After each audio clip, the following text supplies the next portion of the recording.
I found myself being the only option. I felt it was a responsibility. So whenever I'm asked, I always say,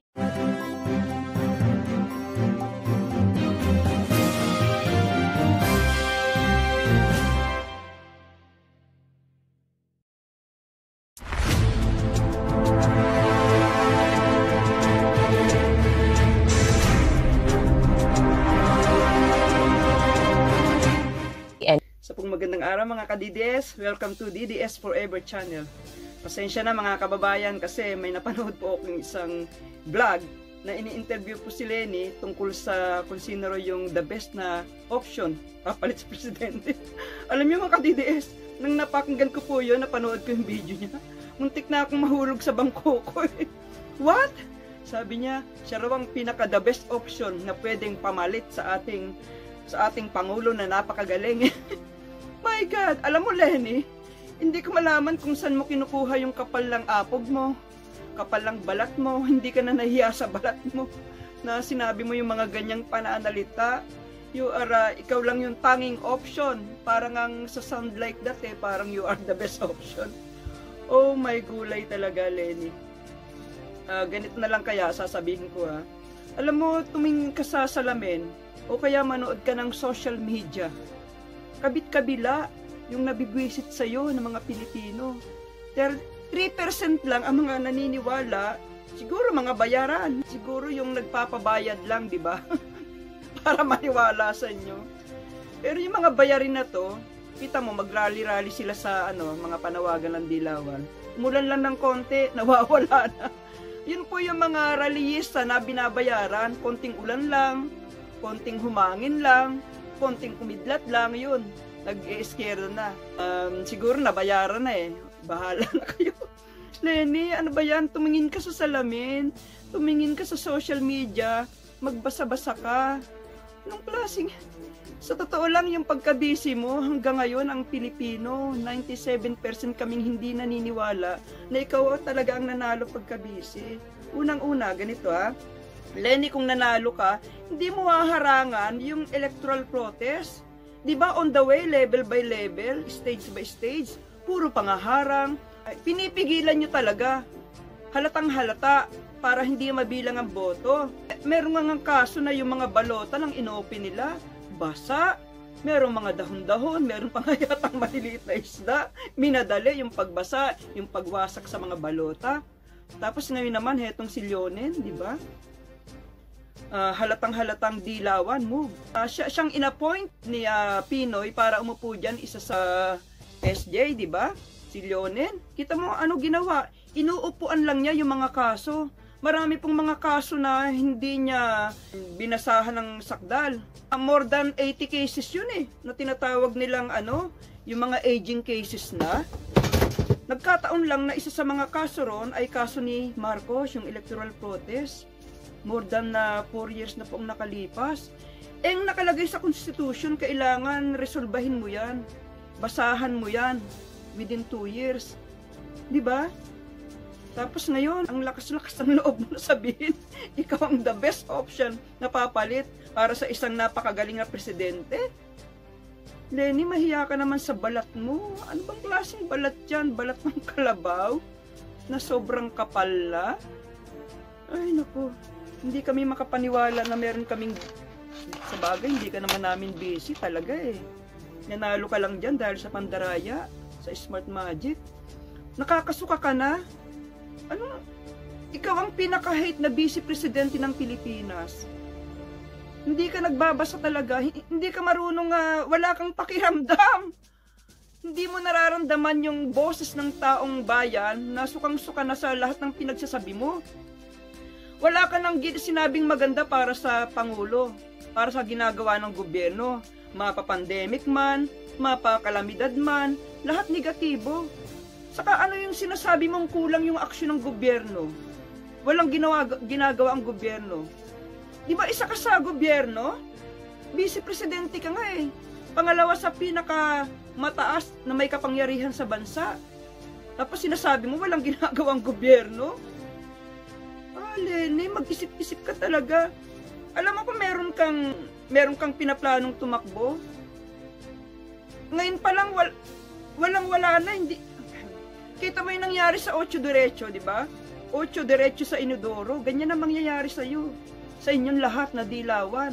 O 2022, malapit na. Almost sa year and a half na lang. Ang timetable. Election na naman.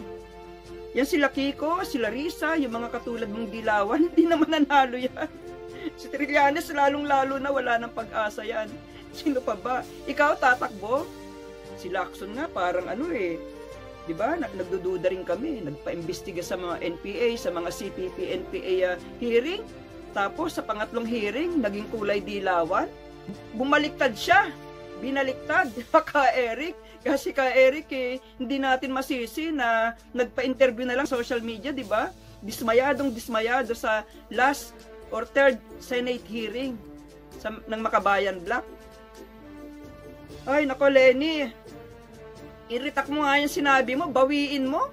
Best option. Hindi ka na ba nahihiya? Katawa-tawa yung mga pinagsasasabi mo. Masyado kang pa-cute. Kala mo bang maniniwala pa yung mga Pilipino sa inyo? Sa'yo, lalong-lalo na. Pag si Sara nga, hindi nagdideklarang tatakbo. Napaka-popular na eh. Siguro si Sara kahit hindi mangampanya, mananalo yan. Kasi nakikita namin yung track record sa Davao. Na sinundan niya yung kanyang tatay, na si Tatay Diggs, na napakagaling. Ang Davao, isa sa pinaka-safest city in the world. Pinakamalinis. Isa sa pinakamalinis dito sa Pilipinas. Isa sa ayun nga, safest, mapayapa. Yun, magkatulad yun. Mapayapa siya.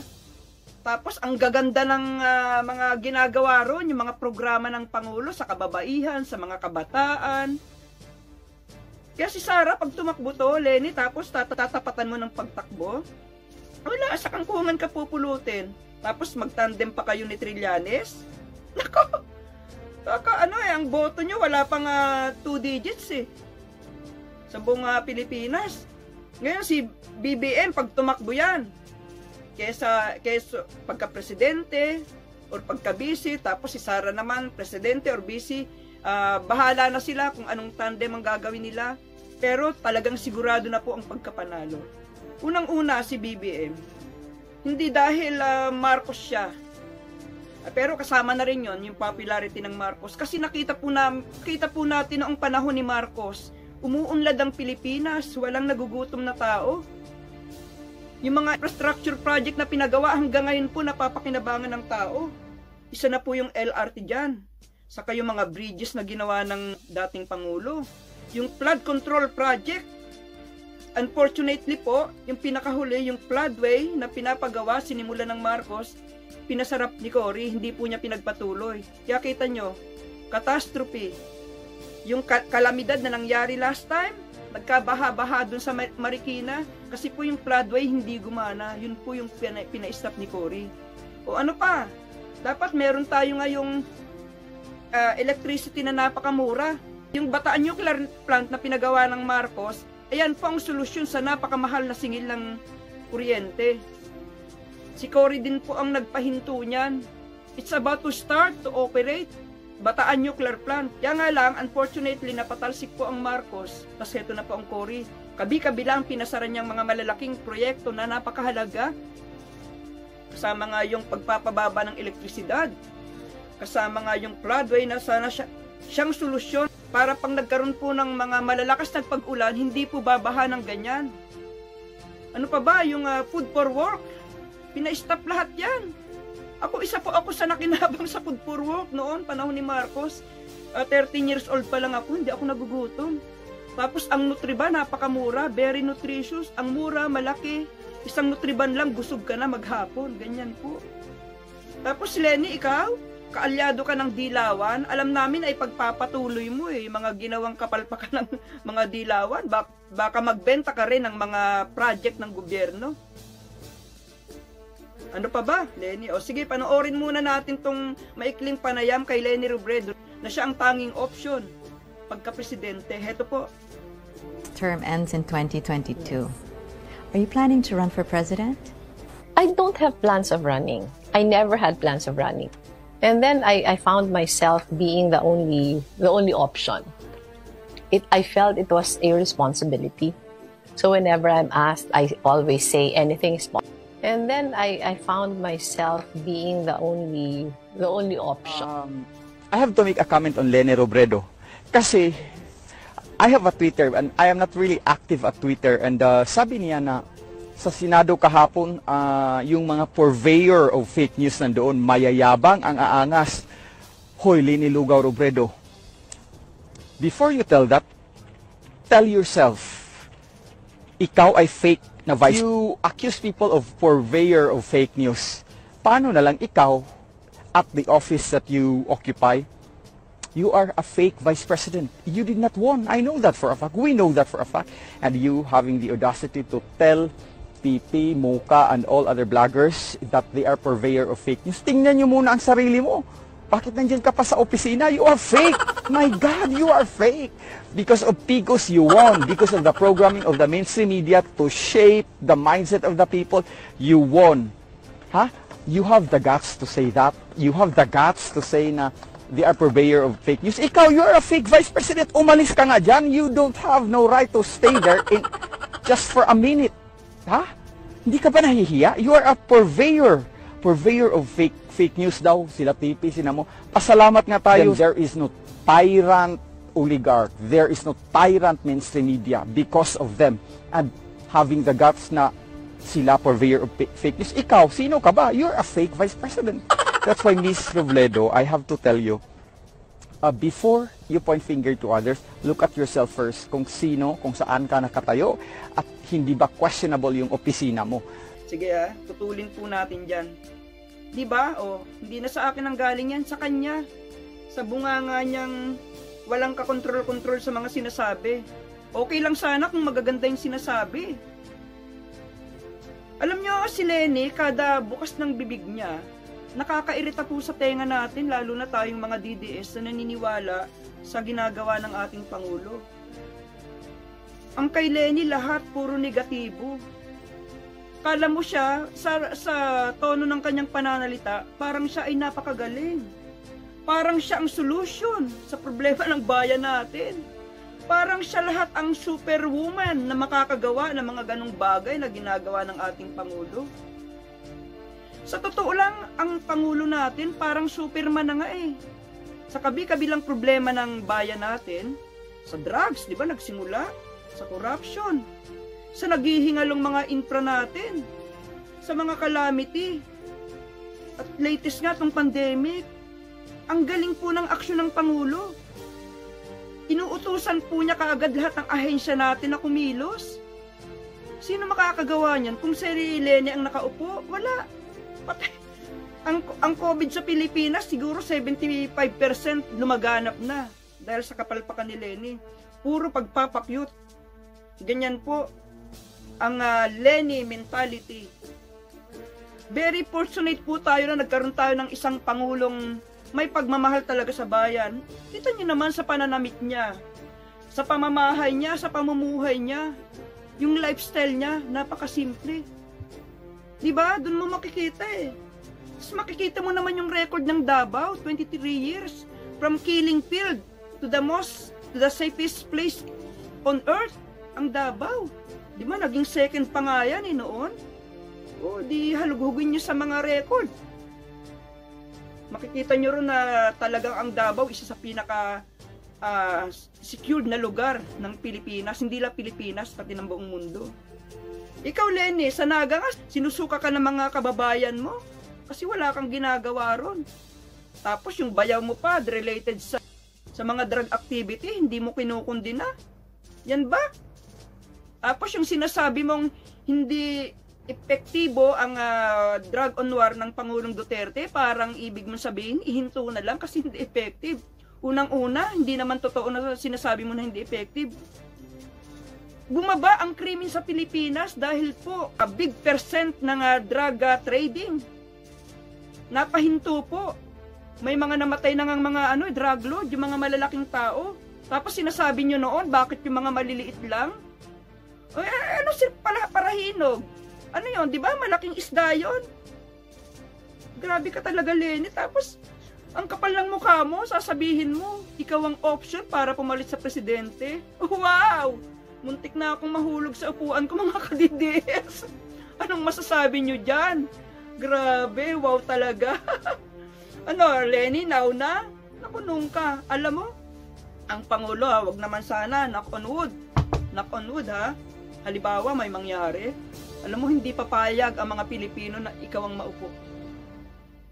Yan ang nararamdaman ko, magkakaroon po ng rigo doon sa Pilipinas. Kasi alam namin na peke ka eh. Pero mo 4 years na, yung mga dilawang nakaupo dyan, si Leonid, sinupuan lang ang kaso.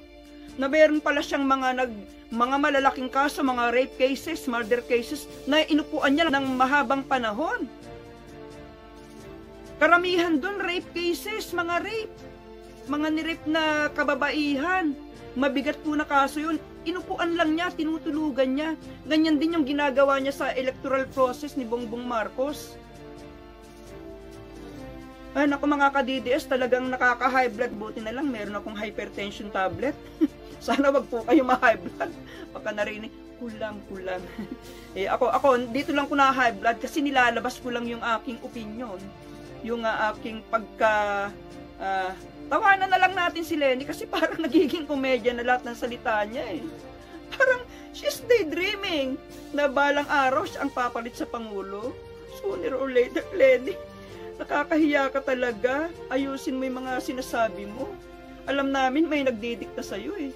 Di ba kailan lang meron nagsulat ng speech mo or statement mo na hindi kami naniniwala? Ang gaganda ng English na sinabi ron.